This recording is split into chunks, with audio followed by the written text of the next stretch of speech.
Hai hai hai. Selamat datang kembali di channel Min Donghua.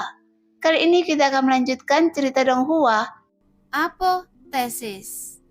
Nggak pakai lama lagi, langsung aja kita ke ceritanya. Check it out. Jelas apa yang dikatakan Yon Luo tidak salah. Belum lagi memasuki tubuh kalajengking ganas ini, mereka ditakdirkan tidak bisa keluar dari kabut sendirian. Apalagi setelah dikelilingi oleh kabut ini, tidak peduli mereka bergerak atau tidak. Mereka sebenarnya terus-menerus ditarik menuju jurang yang sangat dalam. Sehingga saat mereka mendekati jurang maut, semua orang tidak bisa menahan kematian Xuanming bahkan di dalam kabut. Jika bukan karena harta karun seperti kepiting di dada Loseng, semua orang akan mati di bawah cahaya kematian Xuanming. Jadi saat ini, semua orang hanya bisa mendengarkan Yon Luo karena tidak ada jalan lain. Apa sebenarnya orang-orang hijau ini? Loseng bertanya pada saat ini. Mendengar itu, Yon Luo segera menjawab. Ling Yan baru saja menebak bahwa mereka memang penduduk asli dunia ini. Tetapi, mengapa mereka ingin membunuh kita? Loseng bertanya lagi. Yon Luo berkata dengan tenang. Sebagai penduduk asli dunia kecil dalam kalajengking ganas, itu adalah tugas mereka untuk melenyapkan orang luar. Lalu, apa yang baru saja Anda katakan kepada mereka sehingga mereka mengubah keputusan untuk tidak membunuh kita? Loseng terus bertanya. Anda akan segera tahu. Yon Luo menghindari menjawab. Sekarang semua orang bertahan di jaring besar ini dan perlahan bergerak maju. Kecepatan terbang secara alami jauh lebih cepat daripada berjalan. Bahkan mereka dapat melihat gunung dan sungai terus melintas di bawah. Karena ukuran dunia kecil dalam kalajengking yang ganas ini jauh melampaui ekspektasi semua orang. Namun butuh 1 jam penuh untuk terbang seperti ini. Tiba-tiba tembok kota kayu muncul di depan semua orang dengan batang kayu panjang yang diasah dan berdiri tidak jauh di sana. Dan ini adalah kota bertembok yang dibangun oleh orang-orang hijau ini. Di kota bertembok ada banyak pria berkulit hijau yang mondar-mandir. Namun di atas kepala sekelompok pria berkulit hijau ini, mereka menarik jaring besar dan terbang melintasi kota bertembok. Kemudian mereka mendarat di sudut kota bertembok dan melihat ke arah pagar besi yang terbuat dari logam di depan mereka. Sehingga semua orang pun paham bahwa ini seharusnya adalah penjara kota. Setelah pria berkulit hijau ini melepaskan ikatan jaring besar yang diikatkan pada Loseng dan yang lainnya, mereka menempelkan tombak ke tubuh mereka. Segera salah satu pria berkulit hijau menunjuk ke pintu penjara di sebelah mereka dan memberi isyarat agar mereka masuk sendiri. Melihat itu, semua orang menatap Yon Luo yang membuat Yon Luo berkedip. Dan setelah memberi isyarat kepada mereka, dialah orang yang pertama yang masuk ke penjara. Kemudian yang lainnya mengikuti Yon Luo dan masuk ke penjara satu persatu. Tepat ketika Loseng tidak masuk, salah satu tembok menghentikan Loseng. Tetapi tembok itu dengan lembut mengangkatnya dan mengatakan sesuatu kepada Loseng. Tapi posisi yang diambil oleh tombak itu adalah cincin Sumeru di dada Loseng. Kemudian pria hijau itu tersenyum, tapi matanya menunjukkan keserakahan. Bahkan jika Loseng tidak mengerti apa yang dikatakan pria berkulit hijau itu, bagaimana mungkin dia tidak mengerti apa maksud pria berkulit hijau itu? Bahwa orang ini menginginkan cincin Sumeru di dadanya. Belum lagi cincin Sumeru ini berisi seluruh kekayaan Loseng dan juga terdapat sejumlah besar esensi tiannya di dalamnya. Bahkan perhiasan berbentuk kepiting yang digunakan untuk menahan cahaya kematian Xuanming juga dimasukkan ke dalamnya. Apalagi cincin Sumeru ini awalnya diberikan kepada Loseng oleh Ling Yudi. Jadi bagaimana dia bisa menyerahkannya dengan mudah? Melihat pemandangan itu, wajah orang lain juga menjadi gelap. Bagaimanapun jika cincin Sumeru diambil, tanpa perisai cahaya oranye yang dilepaskan oleh kepiting untuk menahan cahaya kematian Xuanming, bagaimana mereka bisa keluar dengan selamat? Belum lagi meninggalkan kabut setelah meninggalkan dunia batin kalajengking yang ganas ini saja. Saya khawatir mereka akan ditembak mati oleh cahaya kematian Xuanming dalam sekejap. Jadi bagaimana sesuatu yang menyangkut hidup dan mati ini, mereka bisa membiarkannya direnggut oleh orang lain? Jangan berikan padanya, Ling Yan berkata dengan dingin. Bahkan ada niat membunuh di wajah semua orang. Jika pria hijau itu ingin mengambil cincin Sumeru Lo Sheng dengan paksa, mereka tidak punya pilihan selain mengambil tindakan saat ini. Meskipun semua orang tidak bisa menggerakkan energi mereka yang sebenarnya, dan mereka hanya bisa mengandalkan kekuatan tubuh fisik, tetapi mereka masih bisa bersaing dengan orang-orang hijau ini. Melihat Lo Sheng tidak bergerak, pria berkulit hijau itu mengumumkan beberapa kata, lalu mengulurkan tangan untuk mengambil cincin Sumeru milik Lo Sheng. Melihat itu, tinju Lo Sheng telah terkepal, karena pada cara ini, jika dia menggunakan kekuatan sisik naga, pria hijau ini pasti akan hancur dalam satu pukulan. Namun saat ini, Yuan Luo tiba-tiba berkata dengan ringan, "Lo Sheng, berikan cincin Sumeru Anda padanya dulu." Tapi, Lo Sheng merutkan kening. Bukan karena dia tidak percaya Yuan Luo, mungkin ini karena kesan awalnya yang baik terhadap Yuan Luo. Dia memiliki perasaan samar bahwa Yuan Luo mungkin benar. Jika dia mendapat dengan warisan, maka dia bisa menilai sendiri apa yang benar dan salah. Dan kemungkinan besar dia akan berpihak pada Yuan Luo. Namun cincin Sumeru ini memiliki arti yang berbeda bagi Lo Sheng. Jadi sulit baginya untuk menyerah. "Tenanglah, cincin Sumeru ini pasti akan kita ambil lagi," kata Yuan Luo dengan pasti. Terlebih lagi orang-orang ini tidak tahu bagaimana mengenali pemiliknya sama sekali. Jadi mereka tidak bisa membuka cincin Sumeru ini. Percayalah. Yuan Luo mengucapkan beberapa patah kata berturut-turut, tapi ada sedikit keraguan di wajah Lo Sheng. Namun setelah memikirkannya, Lo Sheng masih menarik cincin Sumi dari lehernya dan menyerahkannya kepada pria berkulit hijau. Segera pria berkulit hijau itu mengumumkan sesuatu lagi sambil tertawa kecil. Lo Sheng menyipitkan matanya dan menatap pria hijau itu, lalu berbalik dan memasuki penjara. Lo Sheng sambil menekan niat membunuh dalam hatinya. Setelah Lo Sheng memasuki penjara, pintu penjara segera tertutup dengan keras. Pada saat yang sama, Lo Sheng menatap Yuan Luo dengan wajah tegas dan bertanya, "Tidak peduli apa tujuan Anda, sebaiknya Anda harus memberi saya penjelasan sekarang." Mendengar itu, mata semua orang sekali lagi tertuju pada Yuan Luo.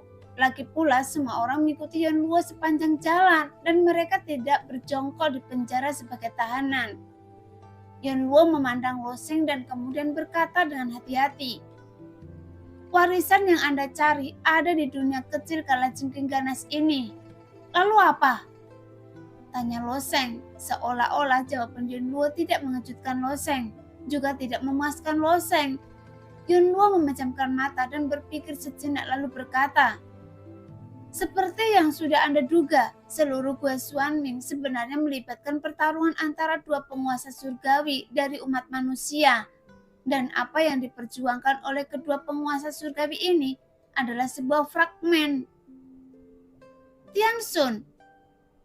Mata Lo Sheng sedikit berkedip. Pertama kali Lo Sheng mendengar tentang Tianxun itu karena kekuatan ilahi tertinggi yang diwarisi oleh naga merah.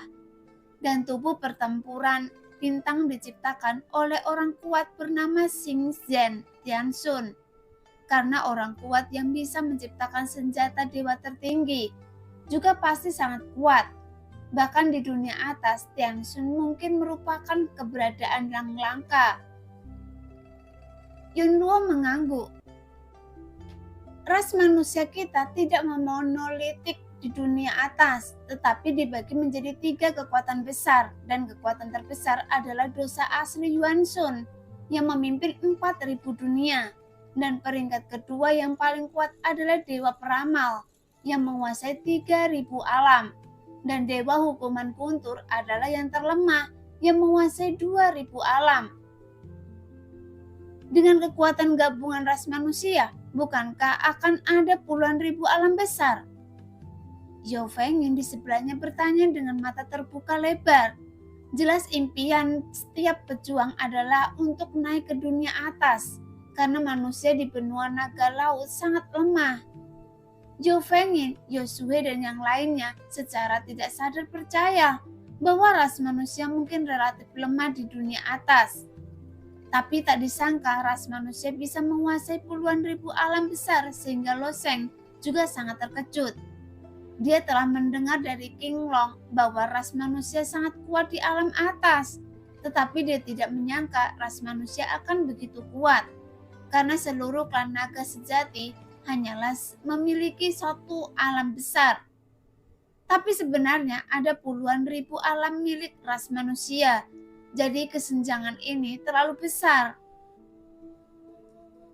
Saya tidak menyangka ras manusia kita menjadi begitu kuat di dunia atas.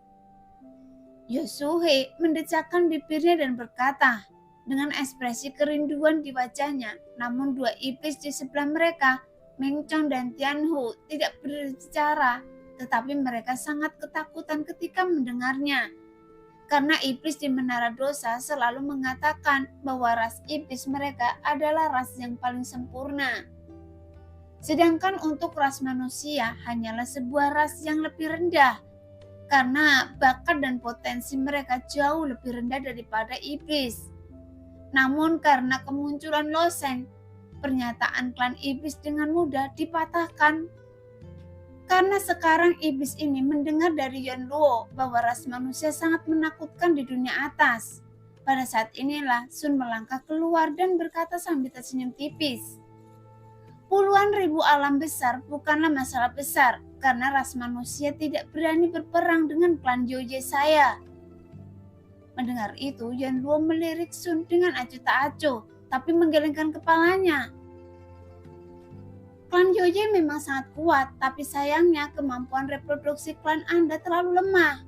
Mungkin ras manusia kami tidak akan bisa mengungguli klan Anda dalam 1000 tahun ini, tapi dalam waktu beberapa tahun beribu tahun lagi, ras manusia saya pasti akan bisa melawan klan Yoye Anda. Jelas meskipun kekuatan individu klan Yoye memang kuat, namun kemampuan reproduksinya rendah. Dan ini adalah kelemahan terbesar dari sebuah ras. Oleh karena itu, klan Yoye menaklukkan banyak alam besar pada awalnya, tetapi tidak dapat mengirim begitu banyak anggota klan untuk ditempatkan di sana. Sekarang seluruh klan Yoye hanya menempati lebih dari 1000 alam besar. Di dunia atas ada ukuran kekuatan, terlepas dari berapa banyak orang yang mengendalikan dunia, kata Sun dengan tidak yakin. Yun Luo menggelengkan kepalanya tanpa komitmen. Mari kita tidak membahas masalah ini dulu. Izinkan saya berbicara tentang perselisihan antara Peramal Tianshun dan dosa asli Tianshun. Awalnya masalah ini tidak dapat dikatakan di depan banyak orang, jadi saya belum memberitahu Lo Sheng untuk mengatakannya. Jelas. Anda, kata yang diucapkan Yuan Luo mengacu pada Sun. Bagaimana klan Yoye berbeda dengan ras lain? Karena klan Yoye memiliki patung jiwa raja mereka sendiri. Mereka dapat dengan mudah berkomunikasi dengan dunia atas. Oleh karena itu, baik klan Yoye di alam atas maupun klan Yoye yang tersebar di alam bawah mempunyai hubungan yang erat, tetapi ras lain berbeda. Meskipun ada ras yang dapat berkomunikasi dengan dunia atas melalui metode rahasia, hubungan mereka tidak dekat. Misalnya, ras manusia di Tanah Suci Hati Ungu hampir tidak tahu apa-apa tentang ras manusia di dunia atas. Dan bahkan lebih tidak jelas lagi bahwa ras manusia sebenarnya memegang posisi penting di dunia atas. Dan hal yang paling tabu bagi Yuan Luo adalah salah satu dari 3 raja klan Yoye, bahkan raja yang bertanggung jawab atas pembunuhan, Sun, adalah roh pedang Lo Sheng. Ini juga salah satu alasan utama keraguan Yonluo. Jadi kekhawatiran Yonluo bukannya tidak masuk akal. Karena bagaimanapun ras manusia dan klan Joye juga berada dalam posisi kompetitif di dunia besar. Dan rahasia di Gua Xuanming sangat penting, dan ini merupakan perselisihan dalam ras manusia. Mendengar kata-kata Yonluo, Sun tersenyum. Kalau begitu, Anda tidak perlu khawatir tentang apapun. Lagi pula saya sudah kehilangan segalanya, dan satu-satunya yang bisa saya andalkan sekarang adalah Loseng. Jelas Sun mempertahankan jiwa terakhir untuk mengikuti Loseng. Jadi tentu saja dia juga berharap untuk kembali suatu hari nanti. Meskipun mungkin masih butuh yang cukup lama. Dia masih harus ada sebagai roh pedang Loseng. Katakan. Loseng menatap Yonluo dan berkata. Yonluo tiba-tiba menggelengkan kepalanya. Pikiran saya memang naif. Bagaimanapun pecahan fragmen surgawi pada akhirnya akan diserahkan kepada Loseng. Apa? Fragmen surgawi? Setelah mendengar perkataan Yonluo, ekspresi Sun tiba-tiba berubah. Karena sebagai raja klan Joye, dia bisa tetap tenang saat menghadapi peristiwa besar apapun. Seolah-olah tidak ada apapun di dunia ini yang bisa membuatnya tergerak. Tetapi begitu Yonluo selesai berbicara, wajahnya dipenuhi dengan keterkejutan. Meskipun Sun sangat terkejut, tapi yang lainnya tidak bereaksi sebanyak. Misalnya, Zhou Fengyin, Yu Suhe, prajurit puncak Meng, Zhong Tian, dan 2 prajurit puncak dari klan Joye. Namun Ling Yan bingung ketika mereka melihat Sun bereaksi berlebihan. Bagaimanapun Ling Yan paling tahu status Sun. Mungkin tidak ada apa-apa pun di seluruh dunia yang bisa menggerakkan Sun begitu banyak.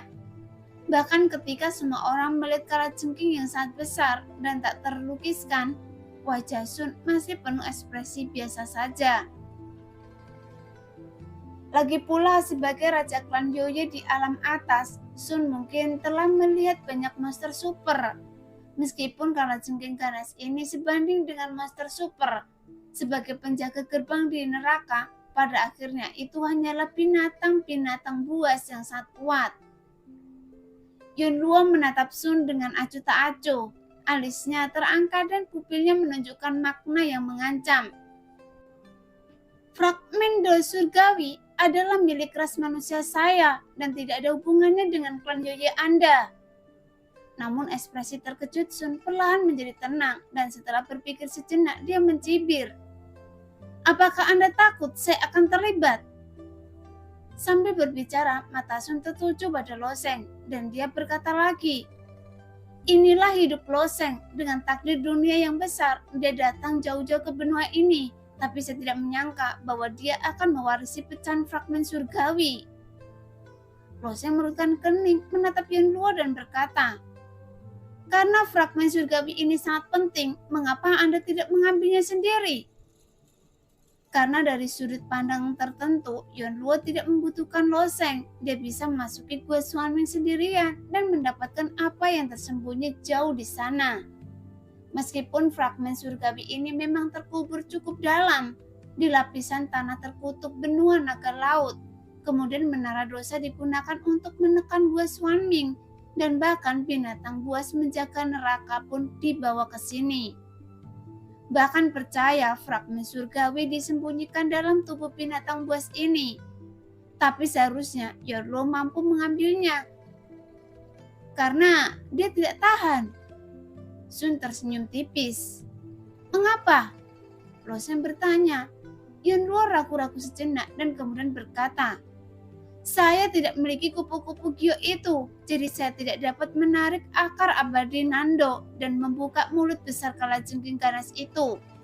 Tapi yang paling penting adalah, bagaimanapun juga saya hanya sebuah avatar, jadi saya tidak memiliki jiwa yang utuh. Oleh karena itu, saya tidak dapat membawanya. Fragmen surgawi.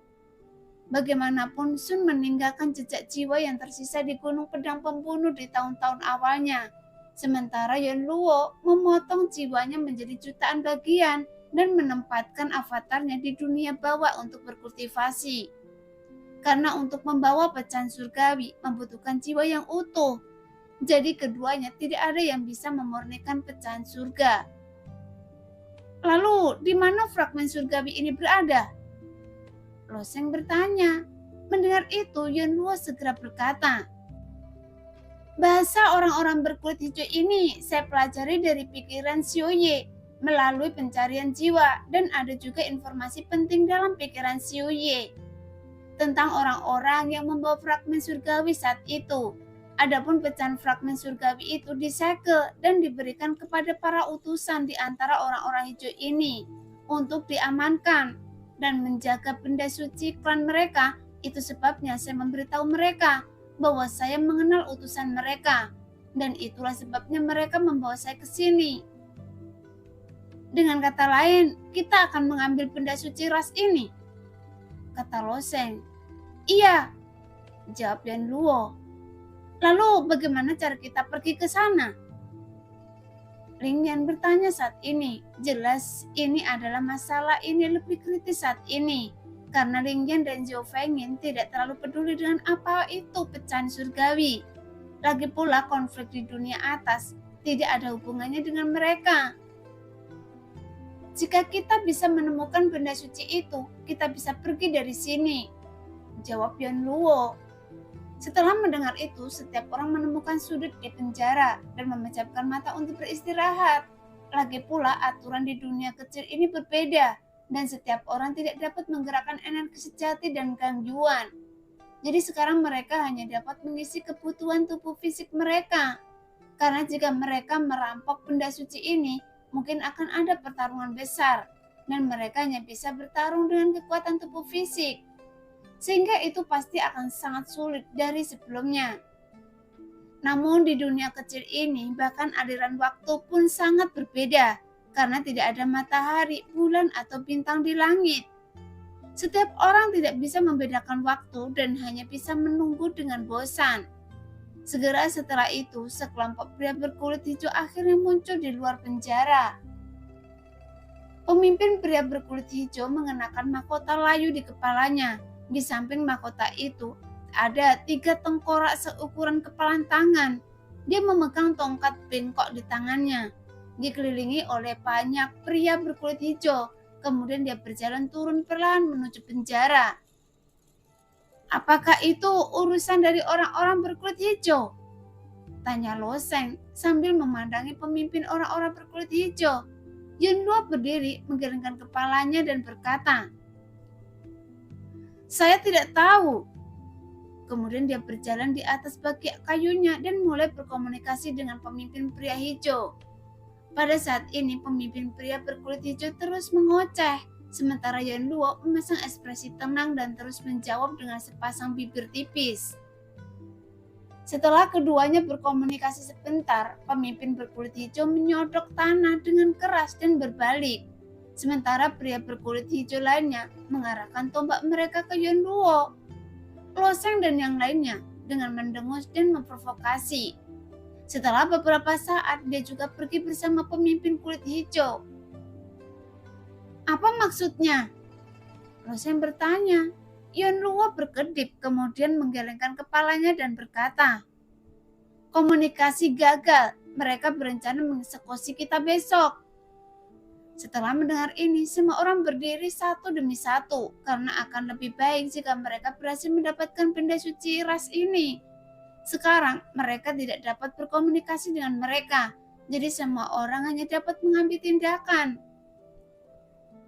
Meskipun tingkat budidaya orang-orang berkulit hijau ini tidak dapat diperkirakan, mereka sepenuhnya dibudidayakan di dunia seribu kecil, dan aturan yang mereka kuasai sesuai dengan aturan dunia seribu kecil ini. Namun dunia seribu kecil sendiri juga merupakan kendala besar bagi semua orang. Karena seluruh dunia seribu kecil bergantung pada vitalitas langit dan bumi yang diserap oleh kalajengking yang ganas. Loseng mendekati tepi pagar dan mengaitkan jarinya ke arah pria berkulit hijau tidak jauh dari situ. Karena pria berkulit hijau itulah yang mengambil cincin Sumeru milik Loseng. Saat ini pria berkulit hijau masih bermain-main dengan cincin Sumi Loseng. untuk mencari triknya. Ketika dia melihat loseng menyapanya, pria berkulit hijau itu berjalan menuju loseng dengan sembarangan. Tapi loseng tidak tahu dia berkata apa dari mulutnya. Namun saat pria berkulit hijau itu mendekat, tangan loseng terulur seperti kilat. Dalam sekejap dia meraih cincin Sumeru di tangannya. Kemudian dia mengeluarkannya dengan sebuah tendangan. Bahkan tanpa bantuan Gang Yuan, kekuatan loseng ini juga sangat menakutkan ketika dia marah. Tuar! Segera pagar penjara yang lebarnya 4 hingga 5 kaki meledak dan tiba-tiba runtuh oleh tendangan loseng yang membuat pria berkulit hijau itu langsung tertutup di bawah pagar. Dengan cepat, loseng berjalan langsung dan menginjak kepala pria berkulit hijau itu dengan satu langkah. Sehingga kepala pria berkulit hijau itu seperti semangka pecah dan darah tiba-tiba berceceran di mana-mana. Segera loseng mengetuk cincin Sumeru dengan ringan dan sebuah tombak tiba-tiba ditembakkan ke arah Sun yang tidak jauh di belakangnya. Setelah melemparkan tombak itu, pada saat yang sama, loseng mengeluarkan pisau terbang yang rusak dan melemparkannya dengan sedikit terangkat. Pisau terbang itu menembakkan cahaya putih ke udara dan melesat lurus ke depan. Tapi karena dia tidak bisa mengendalikan energi sebenarnya, loseng hanya bisa mengandalkan pisau terbang untuk sekarang. Dengan cepat, pisau terbang itu berayun di sekitar loseng dan hampir dalam sekejap mata, pisau itu memotong leher beberapa orang berkulit hijau di sekitar mereka dan memenggal kepala mereka. Pada saat yang sama, tombak Sun mengarah dari kejauhan dan satu tembakan langsung menembus pria berkulit hijau. Karena sekelompok pria hijau sebelumnya belum pergi jauh dari penjara. Ketika mereka mendengar suara gemuruh keras dari belakang, mereka segera menoleh lagi. Dengan ekspresi keheranan di wajah mereka. Mereka mengira mereka sedang memegang beberapa domba di penjara, tapi mereka tidak menyangka bahwa sekelompok orang ini adalah serigala ganas. Sehingga wajah pemimpin berkulit hijau itu menjadi gelap dan dia melambaikan tongkat di tangannya dengan ringan, menunjuk ke arah loseng dan yang lainnya. Segera orang-orang berkulit hijau di sekitarnya terbang ke langit satu demi satu, memegang tombak dan menyerang loseng. Namun sebuah senyuman muncul di wajah loseng. Kekuatan sisik naga dituangkan ke kakinya, kemudian dia menginjak tanah dan tubuhnya langsung melesat ke langit. Segera pisau terbang di tangan loseng dengan cepat berputar dan mekar dengan cahaya mempesona, sehingga orang-orang berkulit hijau itu sudah mati, bahkan sebelum mereka mengayunkan tombak di tangan mereka dan menembak ke arah tanah satu demi satu. Meskipun makhluk di dunia seribu kecil ini memiliki aturan budidaya yang berbeda dari loseng dan lainnya, namun jika harus mengukur budidaya mereka, orang-orang berkulit hijau ini mungkin hanya setara dengan alam dewa penerangan atau prajurit pertempuran di benua naga laut. Namun karena aturan di dunia seribu kecil ini jauh lebih lembah dibandingkan aturan di dunia seribu besar, kekuatan mereka di alam dewa penerangan bahkan lebih buruk daripada di dunia seribu besar. Sebelumnya, loseng dan lainnya memilih untuk ditangkap oleh mereka karena halangan Yonluo. Jadi bagaimana mereka bisa menunjukkan belas kasihan dengan tindakan seperti itu? Sekarang lusinan pria berkulit hijau langsung ditebas oleh pisau terbang loseng. Lalu dia melesat dan menembak ke arah pemimpin pria berkulit hijau itu, yang membuat pemimpin pria hijau juga ketakutan dengan pemandangan di depannya. Karena bagaimana dia bisa membayangkan bahwa orang luar ini akan begitu tangguh. Jadi dalam keputusasaan dia melambaikan tongkat di tangannya dan sosoknya dengan cepat terangkat dan terbang ke atas. Tentu saja dia mengerti bahwa orang-orang seperti loseng tidak bisa terbang, jadi dia ingin menjaga jarak darinya. Pada saat yang sama, suara peringatan terus terdengar dari segala arah, karena ini awalnya adalah kota bertembok yang didirikan oleh orang-orang hijau. Jadi pasukan mereka ditempatkan di dalamnya. Saat suara peringatan dibunyikan, seluruh kota bertembok mulai terjadi kekacauan. Namun dalam menghadapi pemimpin berkulit hijau yang terbang cepat ke atas, loseng menekuk kakinya berjongkok sedikit dan aliran kekuatan sisik naga mengalir keluar. Dan kemudian tiba-tiba Loseng melompat ke atas. Bahkan dia bangkit ke atas berkali-kali lebih cepat daripada pemimpin berkulit hijau. Melihat pemandangan ini, pemimpin berkulit hijau memiliki ekspresi ngeri di wajahnya. Dalam kepanikan, dia mengangkat tongkat di tangannya dan berkata, menggumamkan sesuatu. Dia kemudian melambaikan tongkat ke arah Loseng. Segera aliran awan api turun ke bawah dengan cepat menelan Loseng. Bahkan nyala api yang mengandung hukum api tidak dapat membahayakan Loseng, apalagi awan api biasa ini. Jadi secara alami, Loseng dapat bergegas keluar dari awan api ini dalam sekejap. Tetapi pada saat ini kekuatannya cukup memantul ke atas setelah habis, dan kecepatannya juga melambat, dan sepertinya masih ada jarak antara dia dan pemimpin berkulit hijau itu. Sehingga pemimpin berkulit hijau itu juga menghela nafas dan terus mengayunkan tongkatnya, menurunkan lapisan awan api ke bawah. Tapi tangan kanan Loseng tiba-tiba terangkat dan cahaya putih menyala lagi. Setelah pisau terbang yang patah muncul dari awan api, itu menembus langsung ke dada pemimpin berkulit hijau itu. Kemudian Loseng dan pemimpin berkulit hijau keduanya jatuh dari udara. Tetapi Loseng berdiri kokoh di tanah. Tetapi pemimpin berkulit hijau langsung jatuh menghantam tanah. Melihat pemandangan itu, para pasukan berkulit hijau yang tidak jauh dari sana terus berkumpul mendekati Loseng. Tetapi Loseng dan yang lainnya menutup mata karena sekarang tujuan mereka sangat sederhana, yaitu mengambil benda-benda suci, meninggalkan dunia kecil ini dan kemudian kembali ke menara dosa. Yonluo perlahan berjalan menuju pemimpin berkulit hijau dan terus berkomunikasi dalam bahasa klan mereka. Tapi pemimpin berkulit hijau memiliki ekspresi tekad di wajahnya dan terus mengaum sambil menutupi dadanya. Apa yang dia katakan?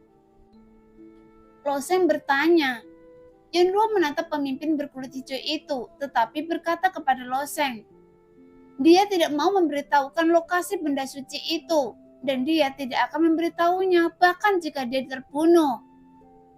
Kalau begitu, bunuh dia.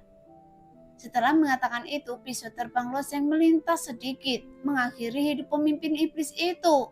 Tidak jauh dari sana, pasukan berkulit hijau yang mendekati ke sini dan masih menunggu dan mengawasi Loseng.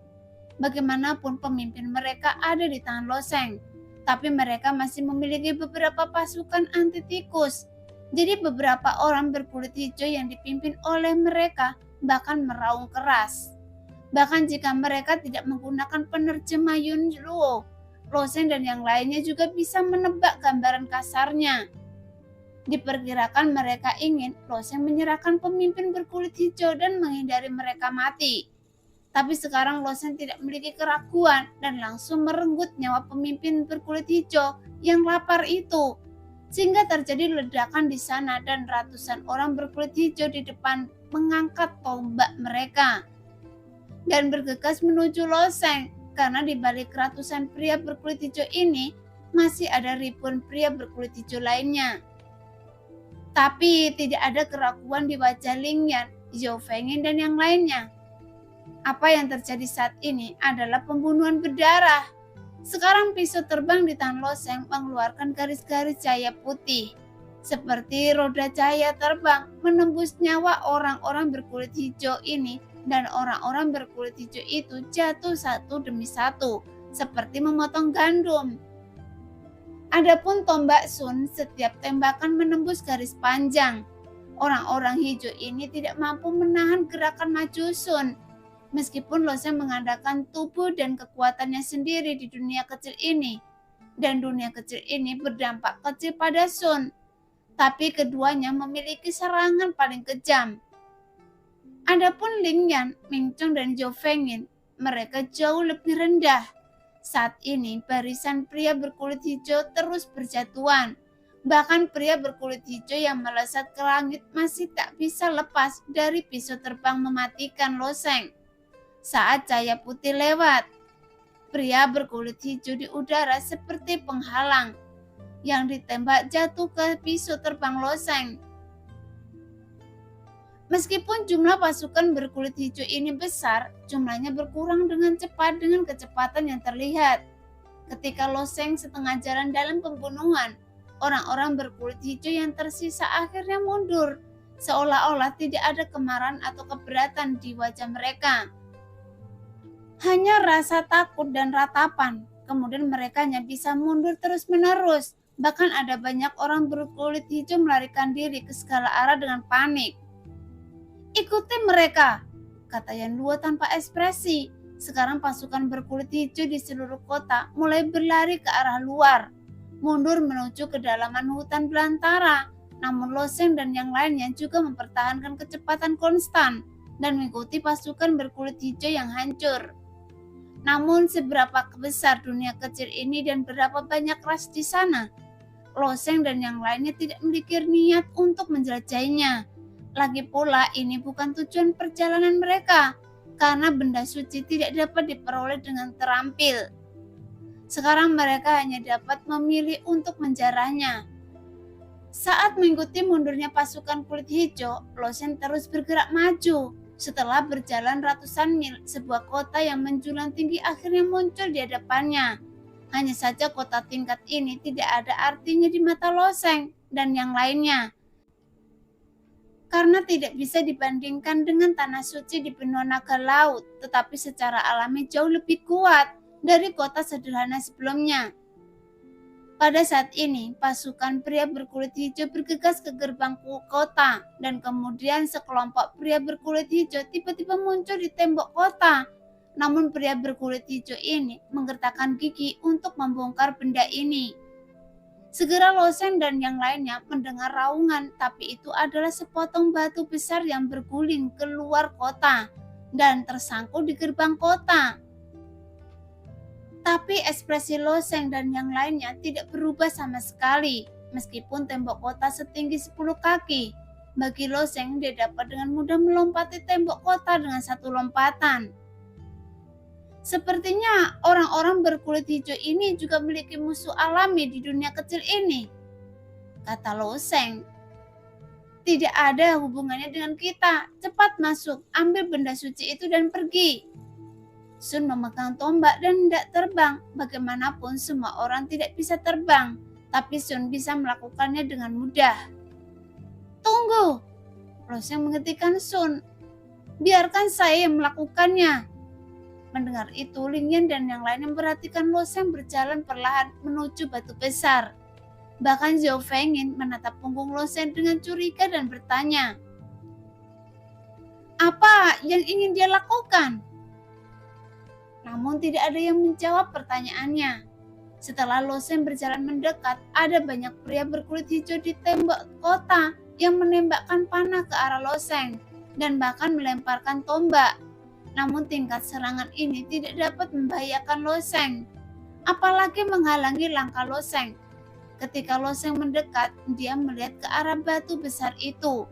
Batu besar ini tingginya 20 kaki di depan Loseng, dan itu seperti gunung berukuran sedang yang menghalangi gerbang kota.